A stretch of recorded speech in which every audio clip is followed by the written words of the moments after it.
Boa tarde, galera. Sejam todos bem-vindos e bem-vindas ao canal Ensino de Astronomia UFABC. Meu nome é Henrique Dias e hoje daremos continuidade ao tema tratado na aula anterior, de cosmologia.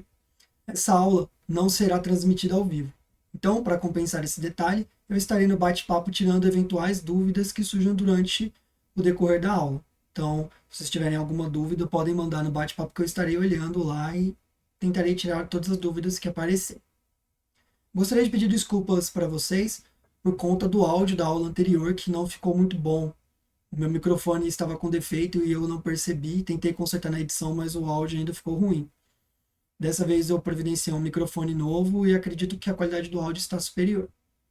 Mas se vocês verem algum detalhe em questão da qualidade do áudio, podem me avisar no bate-papo que ainda temos uma aula a mais para tentar corrigir. Então, sem mais delongas, vamos começar a aula de hoje. Bom, galera, então a gente vai continuar exatamente do ponto que nós tratamos na aula anterior. Nós paramos exatamente no momento em que estávamos falando das evidências da expansão do universo, e mais precisamente quando falamos sobre a radiação cósmica de fundo pela primeira vez. A radiação cósmica de fundo é uma das evidências mais fortes para o modelo Lambda-CDM. Lembrando que o modelo Lambda-CDM é um modelo que combina a constante cosmológica lambda com matéria escura fria. O CDM aqui seria de Cold Dark Matter, que significa matéria escura fria em inglês. E nós vamos tratar mais à frente nessa aula. A radiação cósmica de fundo também é frequentemente mencionada apenas como CMB, e essa sigla deriva do inglês, que significa Cosmic Microwave Background. Aqui à direita tem os dados coletados por satélites que analisaram a radiação cósmica de fundo. A gente vai tratar sobre cada uma dessas figuras e explicar o que elas significam mais à frente. Mas o que é uma radiação? O que é a radiação cósmica de fundo? É uma radiação eletromagnética que permeia o universo inteiro e que foi emitida, ou melhor, espalhada pela última vez na época da recombinação, quando o universo tinha cerca de 380 mil anos de idade e um redshift de 1089. Quero que vocês se atentem mais à questão da idade. Percebam que o universo era relativamente jovem nessa época.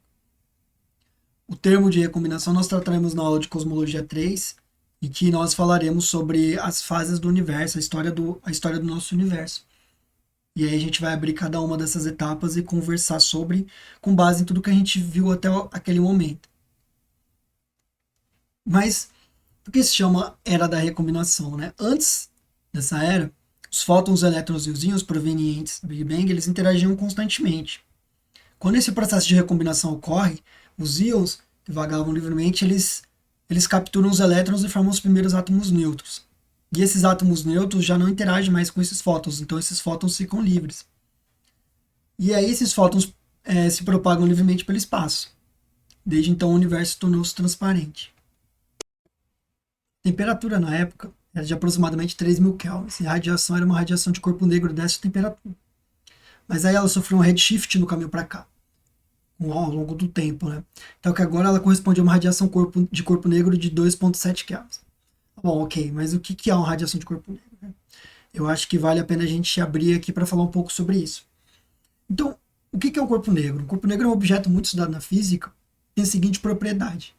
Toda radiação eletromagnética que a gente observa dele, seja no visível ou fora da região do visível, é única e exclusivamente função da temperatura desse corpo. Então, vai existir uma relação entre a temperatura e as frequências e comprimentos de ondas que a gente pega dos fótons que são emitidos por esse corpo. Aí o corpo negro é um objeto que toda a radiação que incide nele, se ele não pode refletir uma radiação, ele tem que absorver todas as radiações. Certo? Então é um corpo que absorve tudo que chega até ele e tudo que é emitido depende apenas da temperatura do corpo. Bom, estrelas, por exemplo, são muito bem modeladas como corpo negro porque a maior parte a gigantesca parte da energia emitida, da radiação emitida por ela, advém justamente da temperatura, né? Dos processos que ocorrem lá. Então é um modelo bom para tratar estrelas também. Coloquei algumas figuras para ficar mais fácil, não ficar tão confuso, que relaciona a intensidade com o comprimento de onda e a temperatura. Então aqui no eixo Y está a intensidade por unidade de área e aqui o comprimento da onda. Bom, então o que acontece? Percebam que, lembrando que o comprimento de onda tem uma relação com a frequência, né? Então, para cada comprimento de onda a gente vai ter uma frequência também. É dois jeitos de observar a mesma coisa. Mas lembre-se que quanto maior o comprimento de onda, menor a frequência. E quanto maior a frequência, menor o comprimento de onda, tá bom? Por exemplo, a gente olhar aqui, essa curva aqui ó, representa um corpo com temperatura de 4.000 kelvins. Se vocês olharem bem, vocês vão ver que ele está emitindo em vários comprimentos de ondas diferentes, certo? Só que percebam que a intensidade varia. Então, aqui, por exemplo, ele está emitindo, né, esse corpo emite nesse comprimento de onda, mas a intensidade é muito baixa. E essa intensidade vai subindo conforme vai se aproximando do máximo do comprimento de onda. Então, existe um comprimento de onda específico do qual a intensidade é máxima. E geralmente é esse pico que a gente observa quando um objeto está sendo aquecido e chega no visível para a gente. Aqui é o mesmo gráfico, né? Só que aqui é colocado os comprimentos de onda que fazem parte do visível, as ondas que os nossos olhos são capazes de captar como cores, né? Lembrando que cada cor vai estar definida por um comprimento de onda e uma frequência específica. Então, até essas ondas são chamadas de ondas monocromáticas. É uma definição muito comum. Então, o que acontece, ó, se a gente observar aqui para esse corpo negro, na temperatura de 7.000 kelvins, ó, ele está emitindo ondas eletromagnéticas com comprimentos fora do visível. Percebam aqui, região fora do visível. Mas ele também está emitindo uma grande gama aqui dentro do visível, sendo que o pico está aqui no roxo, né? Então a cor mais evidente que a gente vai ver é essa, mas também podem ocorrer combinações de cores aí que vão trazer níveis de degradê diferentes, né? E aí, com 6.000 kelvins, já deu uma deslocada, já vai um pouco mais para a direita, mais para o azul. E percebam que quanto mais baixa a temperatura é para esse corpo negro, mais para o vermelho fica, até que chega um momento em que o máximo desse corpo negro já não está mais no visível, então, e a intensidade também cai bastante, então a gente já não consegue ver. Certo? O que dá para fazer com radiação cósmica de fundo? É coletar todos esses fótons com esses diferentes comprimentos de onda, analisar a questão de intensidade, né? Fazer um gráfico desse tipo e ver qual o tipo de corpo negro que se adequa. Aqui, quando fizeram para a temperatura de 3.000 kelvins, seria uma radiação que estaria com um comprimento de onda mais ou menos por aqui, ó, nessa região aqui, ó, 3.000 kelvins, tá vendo? E aí, com o redshift, esse gráfico aqui do espectro de corpo negro, ele dá uma achatada maior ainda. Bom, se vocês tiverem dúvidas, podem mandar no bate-papo, tá bom? Eu vou estar lá no bate-papo, respondendo eventuais dúvidas. Aqui coloquei duas imagens, eu peguei do site da USP esses gráficos, né? Aqui a gente vê a relação da cor com a temperatura. Lembrando que a cor vai ser definida pelo comprimento de onda. Se a temperatura for suficientemente baixa, vai caindo para o infravermelho. E aqui uma barra que está em pontos com temperaturas diferentes, né? Então aqui seria a temperatura ambiente, então o máximo dele está fora do visível. E conforme vai aquecendo, esse máximo vai entrando para o visível e a intensidade vai subindo também, então vai ficando mais brilhante para os nossos olhos, né? Uma coisa importante é que, por exemplo, o nosso corpo, ele pode também ser modelizado como, pode ser tratado como um corpo negro também, até certo grau. Então, a gente está emitindo também radiação, a gente está emitindo ondas com diferentes comprimentos de onda, só que o máximo está no infravermelho, está na região do infravermelho. E além disso, a intensidade é muito baixa. Mas se a gente utilizar um equipamento apropriado, dá para poder enxergar essa radiação sendo emitida, né? Esse é o princípio de funcionamento de óculos de combate, né? De filmes de ação que conseguem enxergar pessoas no escuro, por exemplo. Eles conseguem enxergar essa radiação que está fora do visível para a gente. Certo? Então vamos continuar aí, mas dúvidas podem utilizar o bate-papo, tá bom? Lembrando que eu acabei esquecendo de falar, acredito, que a intensidade vai estar muito ligada ao número de fótons. Então, quanto mais fótons estão chegando, maior é a intensidade, tá bom? Bom, então dando prosseguimento, como que a radiação cósmica de fundo foi detectada, né? ela foi detectada como uma radiação micro-ondas vindo de todas as direções. E a princípio nem tinha uma direção, nem tem uma direção favorita, ela é bem isotrópica e homogênea. Também essa radiação é também chamada de superfície do último espalhamento, que faz menção ao que a gente falou sobre ser o último espalhamento, o último momento em que pouco antes dos fótons pararem de interagir com os elétrons e os íons, né? Então, o que acontece é que ela bloqueia a vista para além dela, ou seja, a gente não consegue enxergar para épocas anteriores, até porque os fótons só ficam livres para se propagar a partir daquele momento. Então, é daquele momento em diante que a gente pode, digamos, olhar para o passado, né? A gente vai ver que é isso que dá para fazer no fundo. Mas antes desse momento, nós não conseguimos analisar por radiação eletromagnética. Em 1948, Ralph Alpher, Robert Herman e George Gamow previram a existência de uma radiação refletindo o estado denso e quente do início do universo, que hoje permearia o espaço, e estimaram que hoje essa radiação deveria ser de uma temperatura da ordem de 5 kelvins, na faixa das micro-ondas. Aqui uma fotinha do Alpher, do Herman e do Gamow. Nos anos 60, alguns grupos de pesquisa tentaram detectar a radiação cósmica de fundo, incluindo um grupo de Robert Dicke, que incluía também o David Todd Wilson, sendo o W o W que vai no nome do satélite WMAP, e também o Peter Giroux. Eu vou falar sobre o satélite WMAP mais à frente. O Robert Dicke tinha desenvolvido um tipo de detector que chamava-se radiômetro Dicke. E a detecção que ele esperava encontrar seria feita com a utilização desse detector. Aqui tem uma foto do Dicke e do Wilson.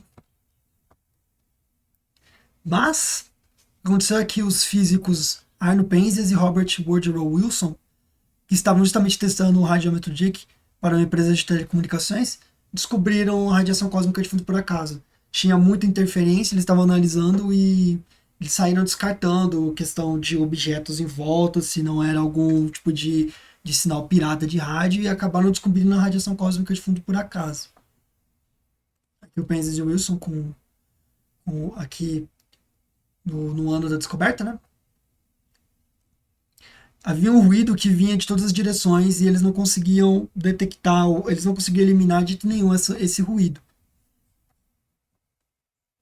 Então eles entraram em contato com o Dicke, que foi quem desenvolveu o detector, né? Que existe uma lenda que fala que ele reagiu com as palavras "Boy, you have been scooped", que seria algo como se fosse um tipo de plágio, alguma coisa assim, que ele esperava descobrir, né? Mas quem descobriu foram outras pessoas utilizando o detector dele, mas foi só mero acaso mesmo. Então, sobrou pro Dick, pro Bernard Burke e Jim Peebles fornecer uma explicação para esse ruído misterioso, né? Então, tá aqui da esquerda para a direita o Bernard Burke, o Jim Peebles e o Robert Dick, o criador do detector.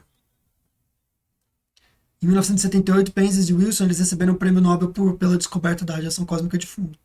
E em 2019 foi a vez de Peebles. A radiação cósmica de fundo foi estudada pelos seguintes satélites: COBE, lançado em 1989 com resultados a partir de 1992, uma foto aqui dele.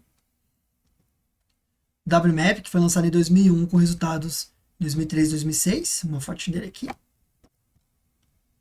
E o satélite Planck, que foi lançado em 2009 e mediu até 10 de 2013, responsável por medir a polarização da radiação cósmica de fundo também. Então, o que acontece, falando novamente do espectro de corpo negro, né, é que na emissão,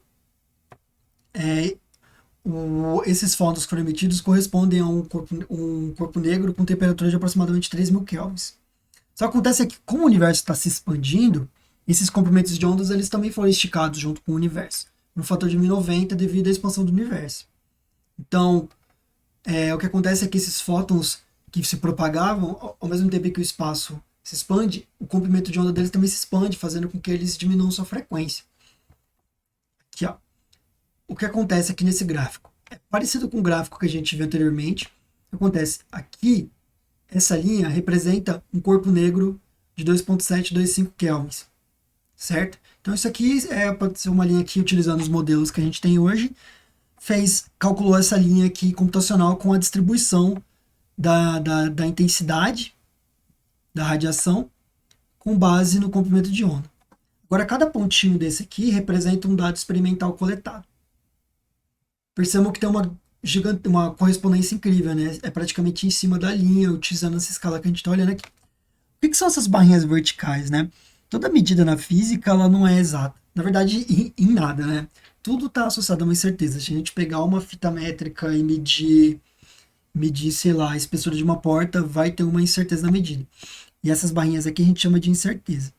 Então o que acontece é que tem um valor central que é medido, só que nenhum aparelho de medição é perfeito.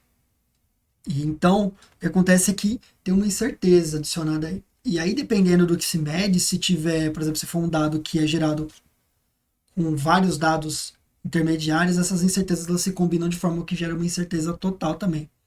Uma incerteza, uma imprecisão.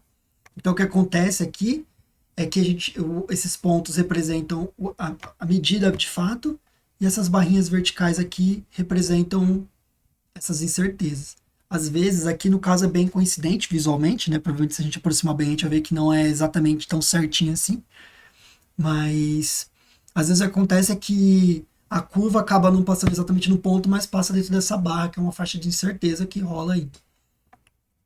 Então o que aconteceu é que depois que esses fótons foram esticados, a temperatura agora corresponde a um corpo negro de 2,725 kelvins, o que essa figura aqui mostra.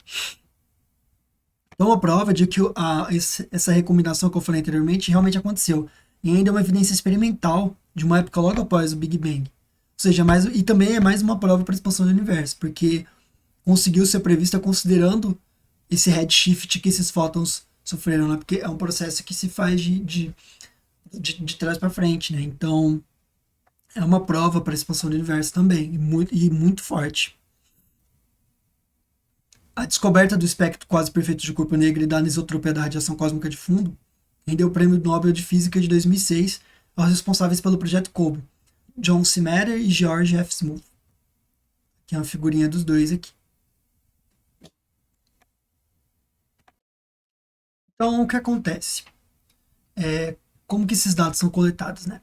Então, a gente pode fazer mapas de temperaturas da radiação de fundo do céu, né? Então cada pontinho corresponde a uma temperatura. E aí pode-se observar isso em diferentes escalas. Se a gente pega uma escala mais grosseira, que é sendo o azul 0 kelvins e o vermelho 4 kelvins, a gente vê que fica verde ali meio que no meio do caminho, mas é tudo igual, a gente não consegue ver flutuações. Esses aqui são os dados do satélite COBE e aqui os dados do satélite NavMap. Só que se a gente utiliza uma escala mais fina, em que o azul representa 2.721 Kelvin e a escala vermelha apresenta 2.729 Kelvin, aparece um momento de dipolo devido ao movimento do Sol. O que é isso, né? Pense no dipolo como se fosse uma flechinha que indicaria o sentido de movimento do Sol com relação à radiação cósmica de fundo. Então o que acontece é que quando a gente observa agora, olhando esse céu com base no referencial da radiação cósmica de fundo, imaginando que a radiação cósmica de fundo que está parada e os objetos que se movem em relação a ela, a gente percebe o quê? Que vai ter uma região que fica mais vermelha, ó, e pelo negócio é um pouquinho mais quente, viu? Pela figura um pouquinho mais quente. Então o que acontece? Lembre-se que quanto maior a radiação, quanto maior a frequência, maior a temperatura. Então, o que acontece é que nessa região que está vermelha aqui, o Sol está se movimentando nesse sentido. Ou seja, o Sol está vindo na direção do encontro da radiação cósmica de fundo. E lembrem lá do efeito Doppler relativístico que a gente viu na aula anterior. O que acontece é que quando o objeto está vindo na nossa direção, a frequência parece maior. Então, do ponto de vista da radiação cósmica de fundo, essa radiação vai parecer maior porque o Sol que está vindo na direção dela. Certo? Então é o efeito Doppler. Então acontece, os comprimentos de onda parecem mais curtos e a temperatura acaba sendo mais alta do que realmente é, nessas regiões vermelhas aqui. Na região que está azul é o contrário, o Sol está se afastando desse sentido. Então a radiação vai parecer menor, o comprimento de onda vai parecer maior e a temperatura consequentemente mais baixa. certo? Então, essa figura aqui, com essas cores, é justamente por causa do Sol. É uma contribuição do Sol. Então, aqui tem os mapas de temperatura com diferentes escalas. A gente pega a escala mais fina, certo? Onde o azul é 2.721 e o vermelho é 2.729, o momento de dipolo do Sol aparece. Se a gente subtrair essa contribuição, o que acontece é que a região, as regiões azuis, que são cerca de 0.002 kelvins mais frias que as vermelhas, e a região mais quente no meio é justamente a contribuição da Via Láctea aqui, nosso referencial. Então, aqui os mapas de temperatura da radiação de fundo do céu ao longo dos anos. Em 1965, com Penzias e Wilson, os descobridores, né? É uma radiação aqui que só tem uma leve elevaçãozinha aqui no centro, na direção da Via Láctea. O Kolbe descobriu essa figura aqui, ao descontar o Sol, né? E o WMAP refinou ainda mais, mostrando aqui a contribuição da Via Láctea. Se a gente subtrai a contribuição da Via Láctea, como foi feito, é essa figura que nós obtemos. Então, é assim que o nosso céu parece, o nosso céu parece com relação à radiação cósmica de fundo quando se desconta a contribuição do Sol e a contribuição do centro da nossa galáxia. Essas regiões vermelhas elas eram mais densas na época da emissão, ou seja, na época do último espalhamento. E isso é o quê? Isso é como se fosse um fóssil, é uma fotografia da densidade de matéria visível do universo cerca de 378 mil anos após o Big Bang. Certo? Então, o que dá para concluir desses mapas de temperatura da radiação de fundo no céu, né? Primeiro é que as partes vermelhas são da ordem de uma parte em 100 mil vezes mais densas que as partes verdes. Ou seja, cada pontinho vermelho aqui da radiação cósmica de fundo é 100 mil vezes mais densa que o entorno verde. Certo? Sabendo disso, tem como calcular como essas regiões mais densas deveriam ter evoluído até hoje por colapso gravitacional. Por quê? Porque se a região vermelha é mais densa, ela tem maior quantidade de matéria por unidade de volume. E, sendo assim, ela tem como atrair mais fortemente gravitacionalmente a matéria que está no seu entorno. Utilizando o conceito de poço potencial, dá para explicar um pouco melhor. Eu vou explicar um pouco melhor daqui a pouquinho. Essa ideia é que, como ela tem mais massa, ela puxa mais. Assim como a Terra puxa todos nós, porque ela é muito massiva. Certo? Mas, fazendo essa evolução, surgem alguns problemas. O primeiro é que as densidades da matéria visível não eram suficientes para formar as estruturas observadas nos dias de hoje, as galáxias e aglomerados de galáxias. Para que isso acontecesse, essas estruturas teriam que ter densidade no mínimo 1000 vezes maior do que a densidade de matéria visível conhecida. Então, o que pode se assumir é que deve ter tido mais matéria que é visível. E isso é uma forte evidência para a existência da matéria escura. As galáxias aglomeradas de galáxias, então, para essa proposta, se formaram dos poços de potencial gravitacional da matéria escura. Eu vou falar um pouquinho. Bom, pessoal, eu decidi fazer uma explicação um pouco melhor, mais aprofundada, né? Usar uma mesa digitalizadora aqui para falar um pouco sobre poços de potencial gravitacional, dar uma ideia intuitiva do que é. Para começar, o que é um potencial, né? Uma grande classe das forças, elas podem ser associadas a um potencial.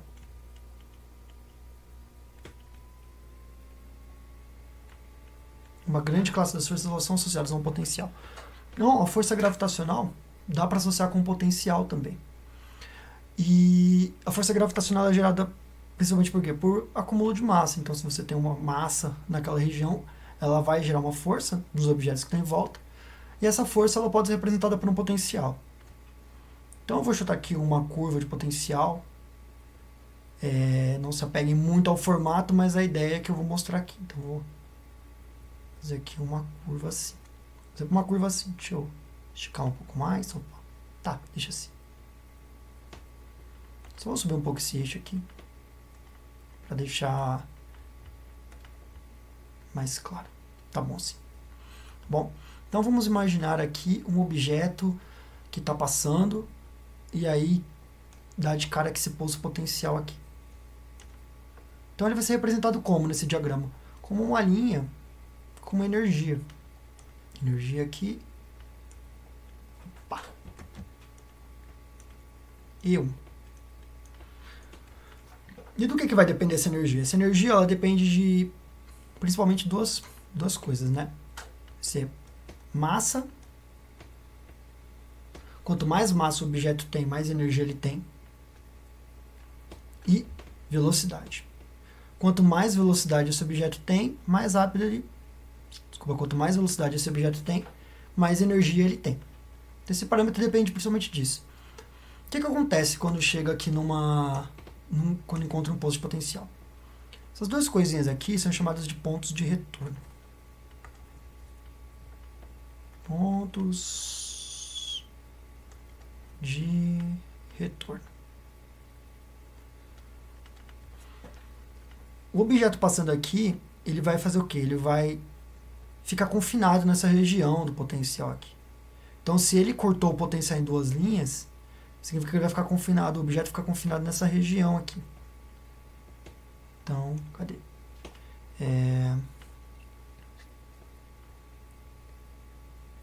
Então, significa que o raio dele basicamente vai ficar variando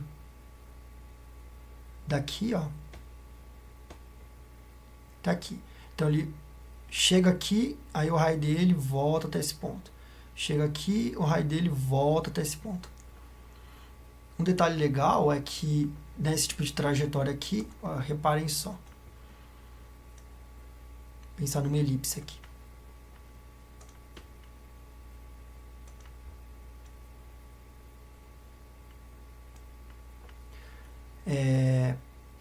Reparem que uma trajetória elíptica,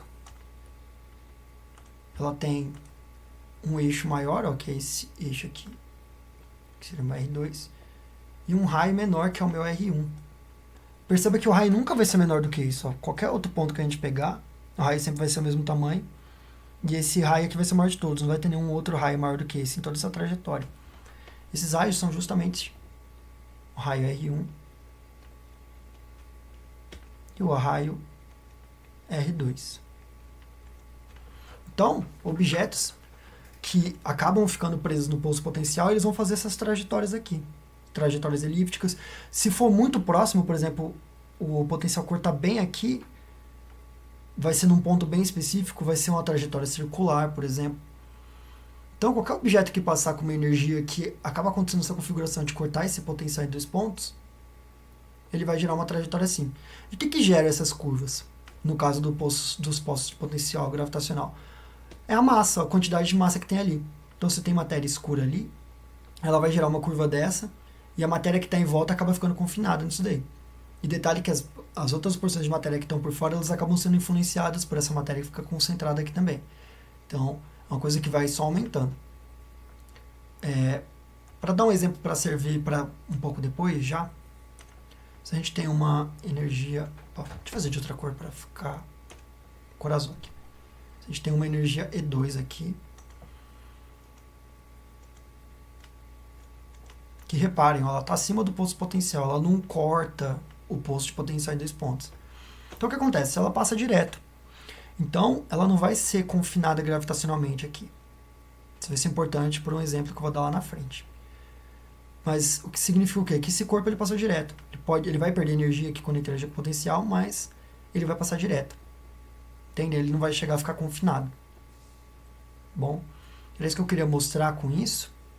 Espero que tenha deixado um pouco menos esquisito o termo de posto de potencial gravitacional. Mas a ideia é justamente essa, é que as forças elas estão associadas a um potencial e que se a gente tem um acúmulo de massa nesse lugar, gera uma força gravitacional que vai gerar um potencial e isso é capaz de confinar objetos que estão em volta. E o diagrama que mostra isso é esse diagrama aqui. Além dessa análise que a gente viu agora, também tem como analisar o tamanho angular dessas estruturas da radiação cósmica de fundo, que seriam correspondentes às estruturas daquela época do último espalhamento, logo após o Big Bang, pouco tempo depois do Big Bang. Então, essa aqui é a análise dos tamanhos angulares. Tem muitas estruturas de 1 grau de tamanho, tem poucas estruturas de meio grau de tamanho. A gente olhar aqui, cada pontinho é um dado obtido experimentalmente, essa linha rosa é um ajuste, né, feito para esses pontos. E não tem como pegar todos os dados de forma contínua, né? A gente sempre vai pegar dados que são relativamente isolados, mas se você tem um grande conjunto de dados, tem como você descrever eles por uma função. O computador pode fazer esse cálculo para a gente. Foi o que foi feito aqui, né? Essa função, ela reflete padrões nas variações de pressão e densidade. As ondas de som que propagavam-se pela sopa de núcleos, elétrons e fótons na época da recombinação. Relembra que na época da recombinação os núcleos, os elétrons e os fótons eles interagiam constantemente?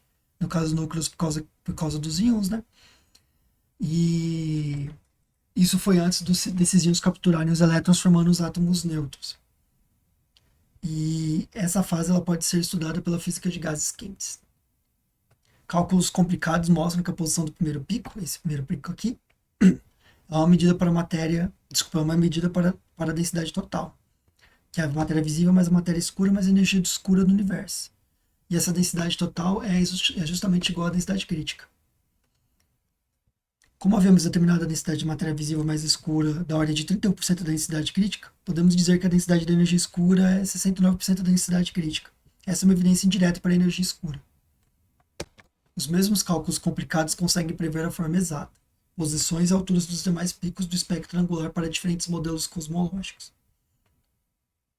Então, tem como variar esses parâmetros e ir testando para ver como o universo se comportaria. Aqui tem algumas variações dos parâmetros da densidade de matéria visível, matéria escura e energia escura.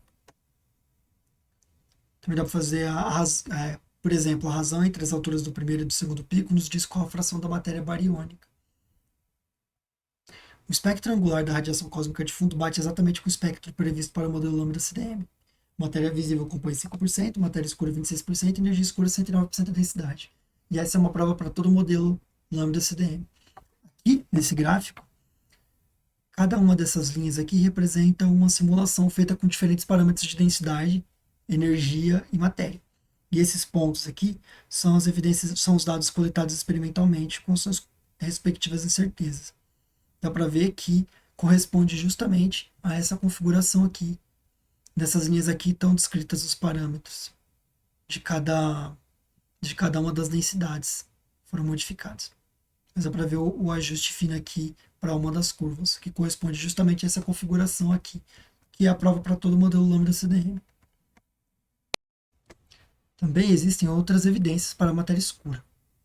Uma delas é a curva de rotação da Via Láctea. Medindo as velocidades das estrelas da nossa galáxia, chega-se numa curva de rotação, velocidade de rotação em função da distância até o centro galáctico, que indica existir mais matéria que a visível mantendo as estrelas nas suas órbitas. Isso também se aplica a outras galáxias. Então aqui a gente tem um gráfico da velocidade de rotação em função da distância ao centro galáctico. A gente vê, por exemplo, aqui o Sol, que tem uma velocidade de rotação, só que se fosse correspondente à órbita cliperiana somente com matéria visível, a velocidade está ligeiramente um pouco mais lenta, então foge um pouco do padrão.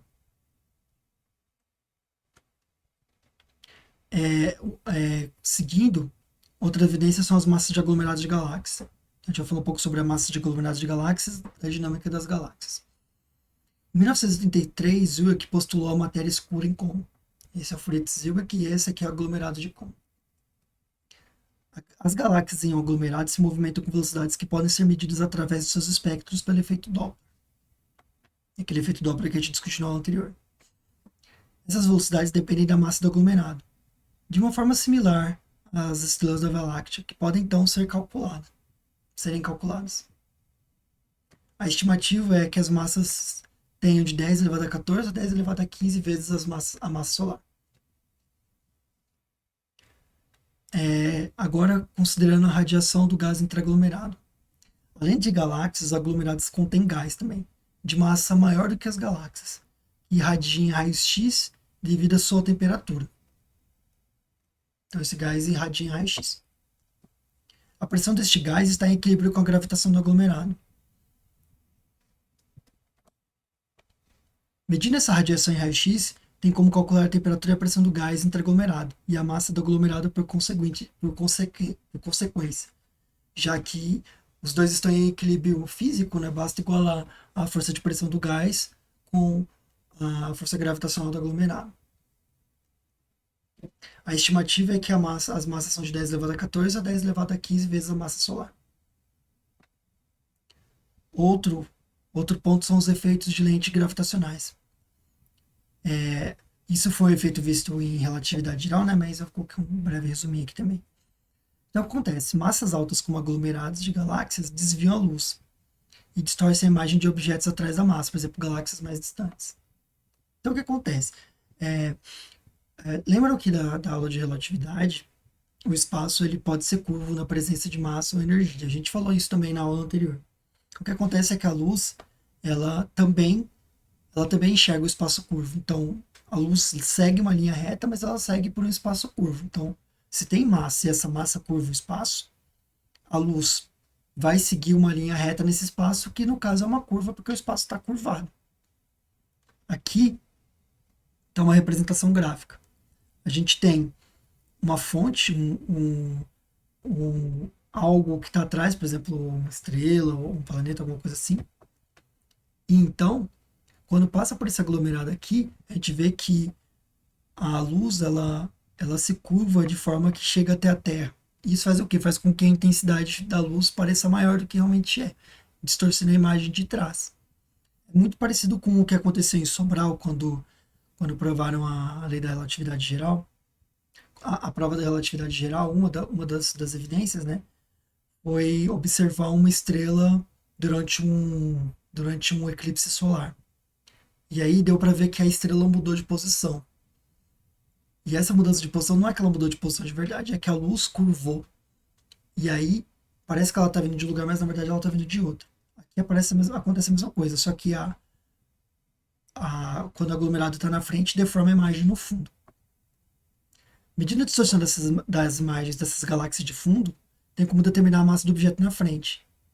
Ou seja, no caso, o aglomerado, né? E as estimativas são de massas de 10 elevado a 14 a 10 elevado a 15 vezes a massa solar.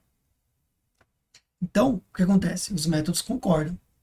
As massas dos aglomerados giram em torno de 10 elevado a 14 a 10 elevado a 15 vezes a massa solar.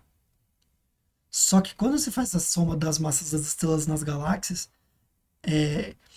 esse resultado é 50 vezes menor do que isso. A soma das massas das galáxias mais o gás interaglomerado é ainda de 5 ou 6 vezes menor do que o que os métodos concordam. Então, o que acontece? Tudo indica que aglomerados contêm massa além da matéria conhecida, bariônica. Lembre-se da aula passada que baryons são partículas formadas por 3 quarks, que no caso são prótons e nêutrons, a matéria convencional que a gente conhece. Então, a matéria bariônica é nada mais do que dizer que é a matéria conhecida, que se encaixa naquele modelo que eu apresentei para vocês na aula passada, tá bom? Bariônica de baryons, tá? Então, isso ainda é outra evidência para a matéria escura não bariônica, a matéria escura que tem uma composição desconhecida. Bullet cluster, traduzido como aglomerado bala, na verdade, dois aglomerados de galáxias em colisão. Uma plena distribuição de massa pelo efeito lente fraco, em azul, vê-se que a matéria escura não coincide com a visível. Então, o que esse gráfico está falando aqui? Ó, em vermelho, a emissão em raio-x do gás intergaláctico. Aqui no restante, as galáxias, aqui nos pontos as galáxias, certo? E em azul é a matéria que não coincide com a visível. Essa matéria foi calculada utilizando o efeito lente que a gente falou no slide anterior, o efeito lente fraco.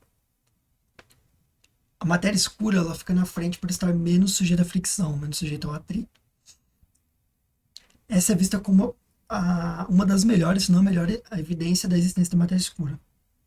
A matéria vista pelo efeito lente não é simplesmente só massa visível sobreestimada, ou seja, muito além, superestimada.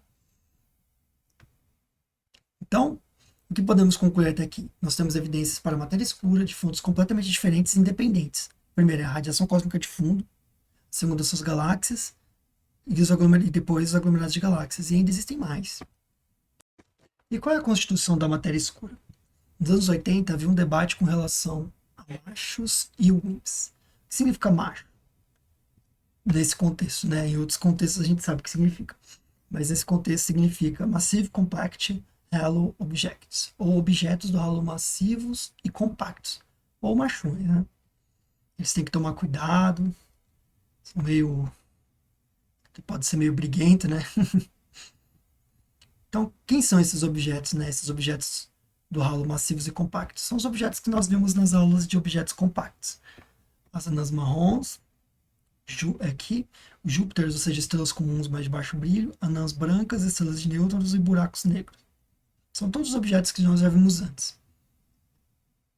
E a outra proposta são os WIMPs, né? Que são partículas massivas interagindo pela força fraca.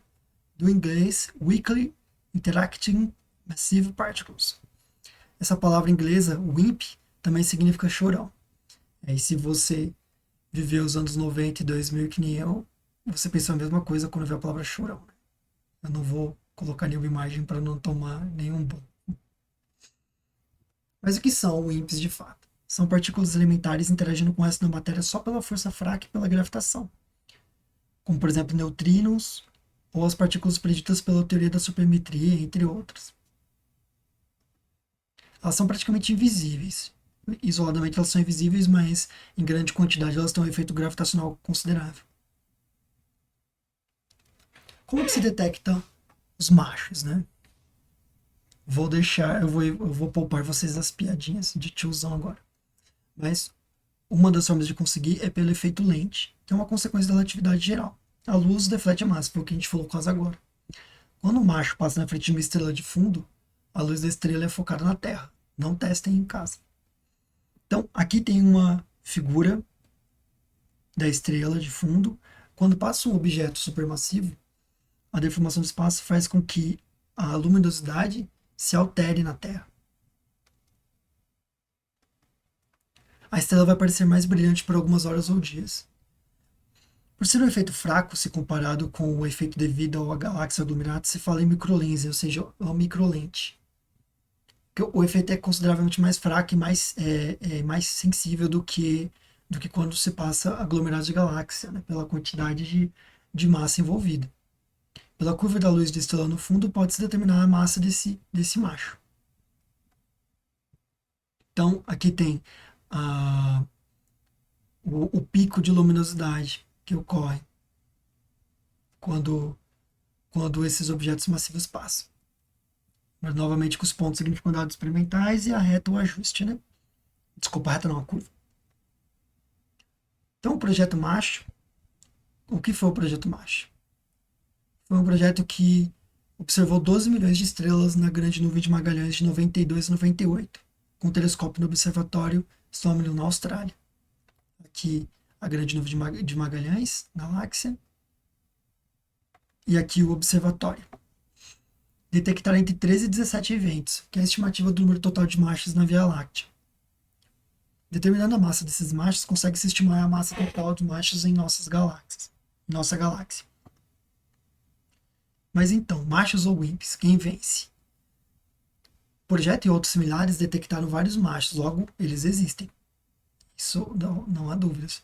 Mas de longe, não existem em número massa suficiente para explicar a matéria escura na Via Láctea. Compõe menos de 1% do número suficiente.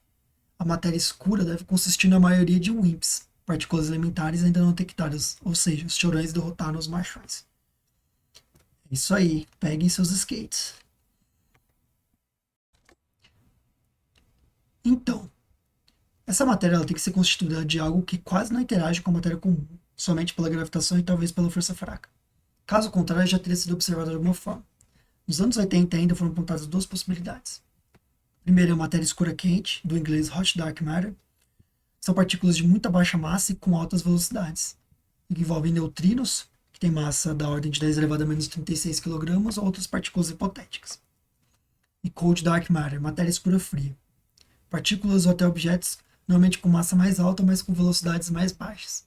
Seriam os axions, os WIMPs ou outras partículas hipotéticas que interagem massivamente de forma muito fraca. Como distinguir? As partículas de matéria escura quente têm velocidades tão altas que elas escapam das concentrações de massa. Que nem eu falei no momento em que eu expliquei um pouco mais sobre poços gravitacionais. Se tem mais velocidade, vai ter mais energia.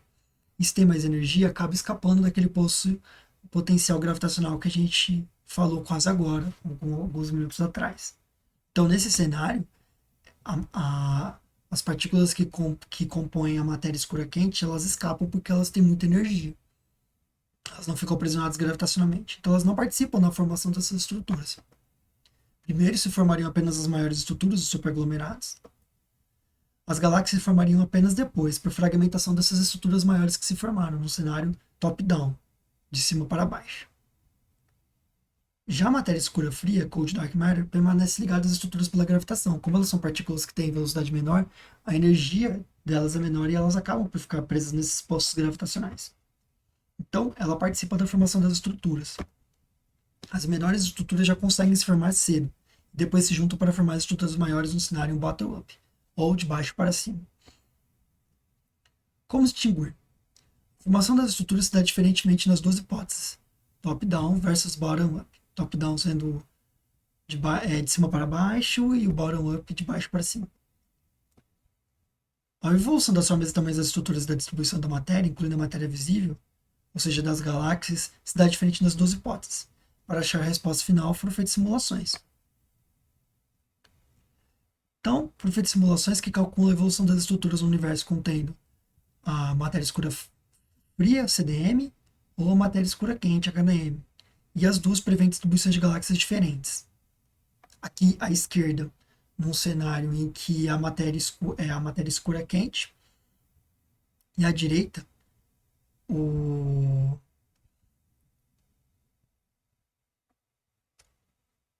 desculpa, eu inverti. À esquerda, o modelo bottom-up, ou seja, de baixo para cima, envolvendo matéria escura fria. E à direita, o modelo de cima para baixo, envolvendo matéria escura quente. Ambos os modelos considerando que a densidade das componentes é igual à densidade crítica. Então foram feitas simulações ainda mais sofisticadas. Então, aqui, primeiro foi feito a simulação utilizando matéria escura quente, à esquerda. Depois, com matéria escura fria, aqui à direita.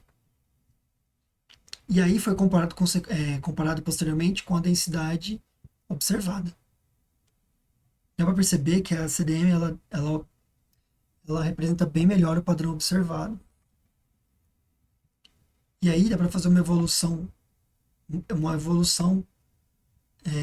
de como o espaço evoluiu computacionalmente utilizando esse tipo de matéria, a matéria escura fria.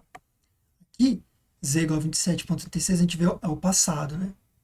O universo com 120 milhões de anos mais velho. E aí, o universo vai... desculpa, ao contrário. Isso. O universo vai envelhecendo conforme vai passando. Até chegar na distribuição que nós vemos hoje. Aqui considerando que a matéria escura fria participou do processo de formação das galáxias, né? E consequentemente dos aglomerados. Reparem que o Z aqui representa o redshift. Então, redshifts maiores significam pontos mais distantes, né? Mas nas escalas menores, os modelos com matéria escura fria também não reproduzem muito bem a distribuição de galáxias perfeitamente. Elas preveem muito mais galáxias anãs no grupo local do que é observado. Centenas, na verdade. E isso é chamado de problema da galáxia anã, também conhecido como problema dos satélites ausentes, né? No caso, as galáxias satélites. As saídas possíveis são que ainda não detectamos essas galáxias, porque galáxias anãs podem ser muito difíceis de se observar, ou que elas foram destruídas por forças de maré devido às galáxias grandes, o mesmo tipo de força que explica porque, por exemplo, a Lua não pode se aproximar demais da Terra. Que o que acontece é que, como a força gravitacional ela vai com a distância, quando chega-se próximo o suficiente, a parte que está mais próxima do objeto que está puxando recebe uma força muito maior do que o outro que está na ponta. Então, nunca um corpo celeste bate diretamente no outro. Ele é destruído por forças de maré antes. Porque existe uma diferença de força sofrida muito grande entre uma ponta e outra.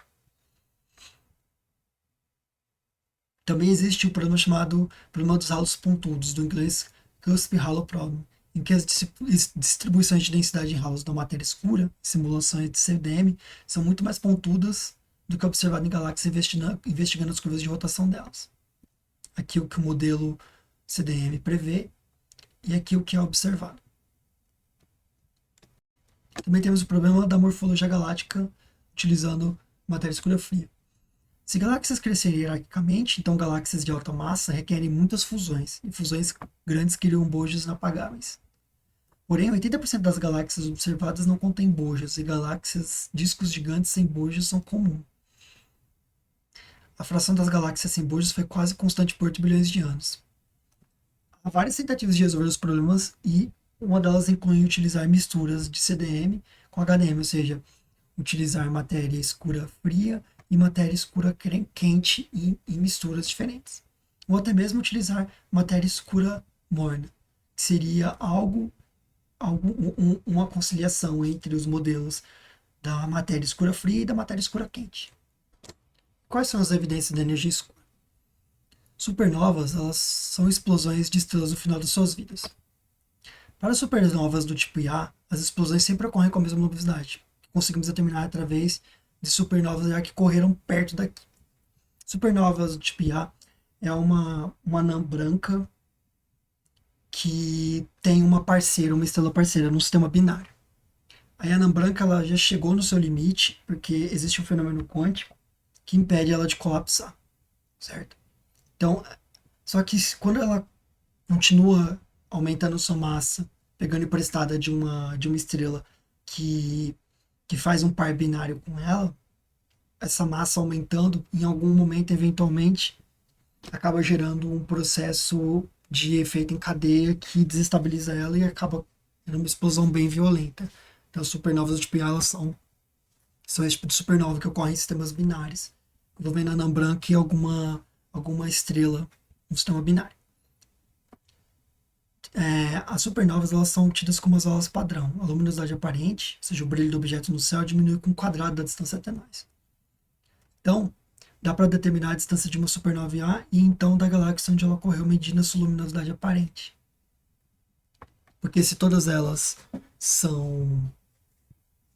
ocorrem mais ou menos com a mesma luminosidade, a gente conhece uma perto daqui, se a gente identifica uma distante e sabe qual é a luminosidade que ela realmente tem e a luminosidade que ela aparenta aqui, utilizando essa questão de que a luminosidade diminui com o quadrado, nós conseguimos encontrar a distância entre ela e a gente. Em 1998, astrônomos descobriram que em redshifts altos, ou seja, passado distante, as distâncias das supernovas do tipo A são maiores que previstas pela lei de Hubble, que se baseia numa taxa constante de expansão do universo. Então aqui estão os dados experimentais e aqui a curva. E dá para ver que gera um desvio na lei de Hubble. Existe um desvio nessa lei. Achava-se que a expansão ela era mais lenta do que de fato é.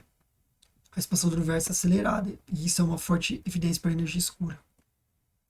O valor da densidade de energia escura determinado através das distâncias das supernovas de tipo E é compatível com o valor determinado pela radiação cósmica de fundo, ou seja, 69% da densidade crítica. Mais uma evidência. E isso acabou por render o prêmio Nobel para Perlmutt, Schmidt e Hess em 2011, que daí esquerda para a direita, as pessoas que eu falei. Bom, pessoal, então vamos encerrando. Nós continuaremos daqui na próxima aula. Essas são as minhas referências. Uma boa parte delas igual a da aula passada, só mudou aqui que eu adicionei onde eu te peguei as figuras da radiação do corpo negro. Bom, galera, então, para a aula de hoje, era isso aí que eu queria falar. Eu sei que deve estar bem pesado, né? É um tema muito difícil de lidar, ele é muito complexo, né? Então, eu gostaria que vocês falassem sobre o que estão achando da aula, se tá muito difícil, ou se está indo no ritmo legal, aí no bate-papo. Se vocês também gostariam de ver algum tópico que eu falei nessas últimas duas aulas novamente, né? Seria legal eu dar uma mudadinha na aula da semana que vem para abordar esses tópicos. E façam perguntas, eu estarei aí pelos próximos 30 minutos, em que a aula ficar no ar, no bate-papo, para responder eventuais dúvidas que vocês têm. Bom, então é isso aí. Gostaria de agradecer muito pela atenção, foi um prazer enorme estar com vocês aqui nessa tarde. E forte abraço para todos vocês e nos vemos no sábado que vem.